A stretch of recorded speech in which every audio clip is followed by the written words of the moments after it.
কিছু রান্না কিছু কথা এই সিরিজে আজকে তোমাদের একটা খুব পুরনো দিনের রান্না শেখাবো, মসুর ডালের দম।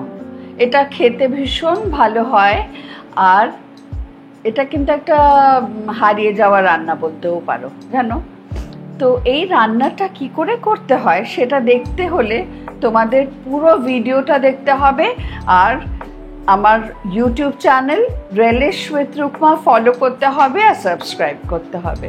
চলো রান্নায় যাওয়া যাক। এই রান্নাটা হবে সর্ষের তেলে।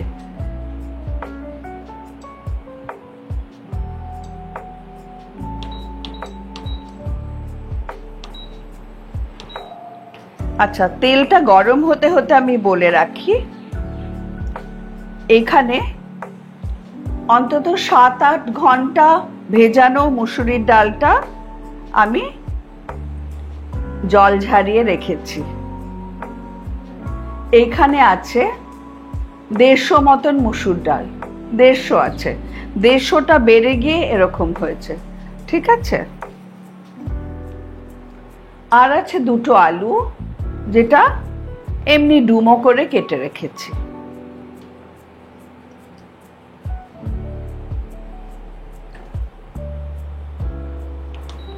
এই রান্নাটায় লাগবে একটু গোটা পেঁয়াজ, ছোট পেঁয়াজ, ওইগুলো কয়েকটা রেখেছি। আর লাগছে খুব পাতলা করে কাটা কুচনো পেঁয়াজ।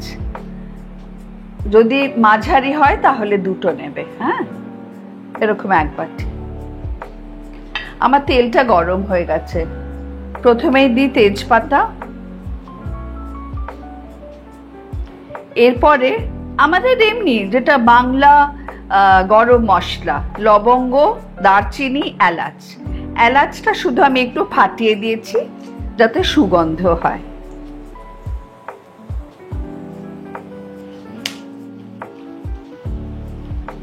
আচ্ছা, বিউটিফুল একটা গন্ধ বেরোচ্ছে। এবার দিয়ে দেব ফোড়নে জিরে। জিরে পুড়বে না, এবার এর মধ্যে দিয়ে দেব আলু। আলুটাকে একটু ভাজতে হবে, আমি ঢাকা দিয়ে ভাজছি।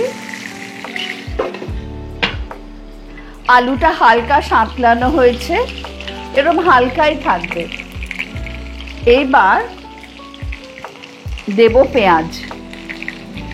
দেখো এরকম ভালো করে না পেঁয়াজ ধুয়ে নেবে, তাহলে পেঁয়াজ কালোও হবে না আর এরকম ঝুরঝুরা হবে। এবার পেঁয়াজটা ভালো করে ভাজতে হবে, বাদামি করে।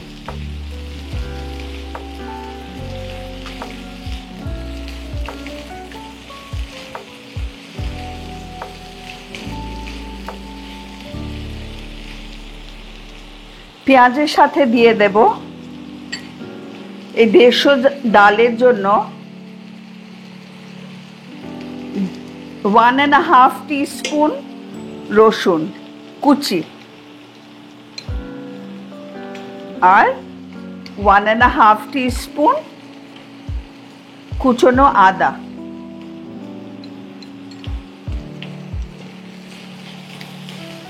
এটাকে এবার খুব সুন্দর করে ভাজবো,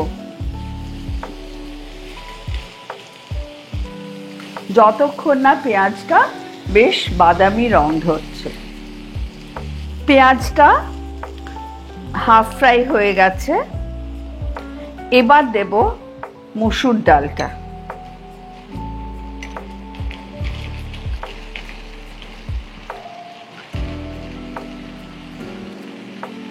জল দেবে না কিন্তু, হ্যাঁ।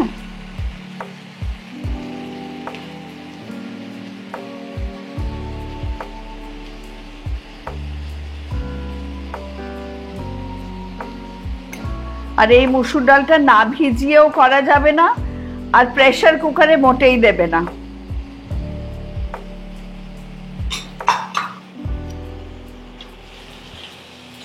এবার আবার এই মসুর ডালটার সাথে পুরো জিনিসটাকে ভালো করে কষতে হবে। এই কষানোর সময় দিয়ে দেব বেশ কিছু মশলা।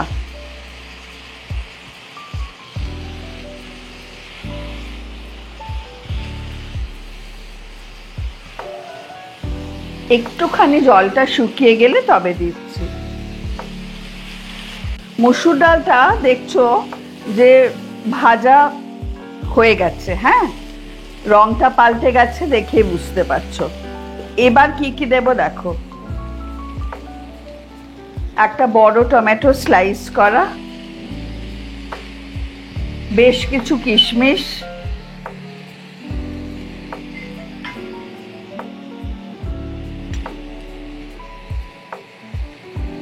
হলুদ গুঁড়ো 1 চা চামচ, কাশ্মীরি লঙ্কার গুঁড়ো 1 চা চামচ, জিরে গুঁড়ো 1 চা চামচ, আর কাঁচা লঙ্কা কুচি 2 চা চামচ। এই ঝালের কম বেশিটা তোমরা নিজেদের ইচ্ছে মতো করতে পারো, ওটা কোনো ব্যাপার নয়। আচ্ছা, এবার মোস্ট ইম্পর্টেন্ট দিতে হচ্ছে নুন।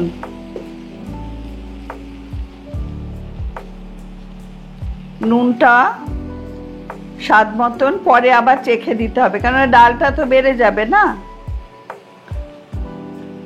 চিনি 2 টিস্পুন তো দেবেই, পরে আরেকটু লাগলে আরেকটু দিতে পারো, কারণ এটা একটা মিষ্টি মিষ্টি রান্নাই হবে।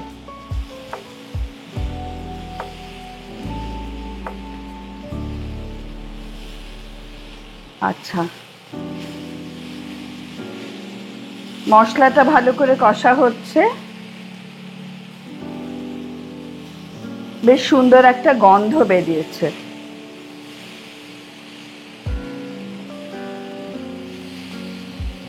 এইবার দিয়ে দেব প্রয়োজন মতন জল। 1 গাদা জল কিন্তু আমি দেব না, জাস্ট এটা ঢাকে এরকম একটা জলের পরিমাণ, পরে লাগলে পরে মেশাবো, কিন্তু এখন নয়। দিয়ে মিডিয়াম ফ্লেম, ঢাকা দিয়ে রান্না, মাঝে মাঝে নেড়ে দেওয়া। আচ্ছা, খুলে দেখি কি অবস্থা। আচ্ছা, দেখতেই পাচ্ছ ডালটা অতটা এখনো সেদ্ধ হয়নি, কিন্তু জলটা শুকিয়ে এসছে। এরকম একটু একটু করেই জল দেবে।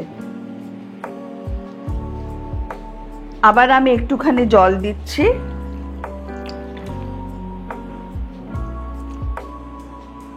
আর দিয়ে দেব গোটা পেঁয়াজগুলো।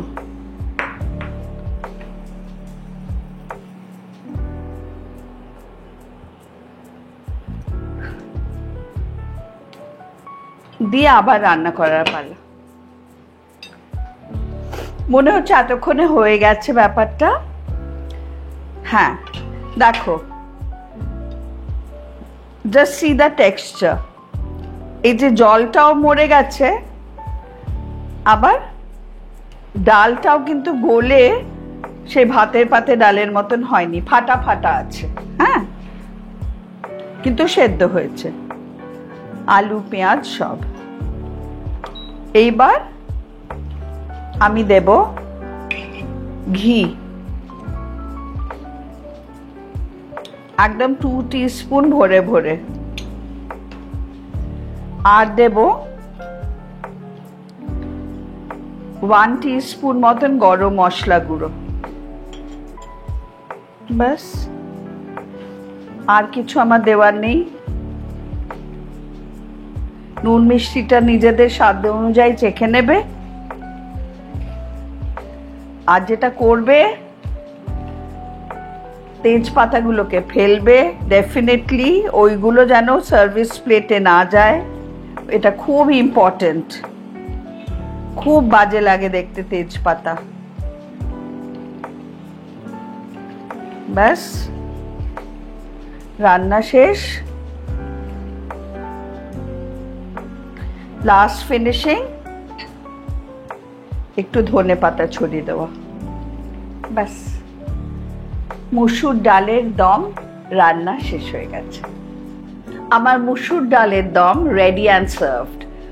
আশা করি তোমরা বানাবে, আর বানালে যে ভালো লাগবে এটার গ্যারেন্টি কিন্তু আমি দিচ্ছি। তোমরা এটা বানিও, জানিও কেমন লাগলো, আর ফলো করতে থেকো রেলিশ উইথ রুকমা, আমার ইউটিউব চ্যানেল আর ফেসবুক পেজটাও ফলো করো for more and more recipes.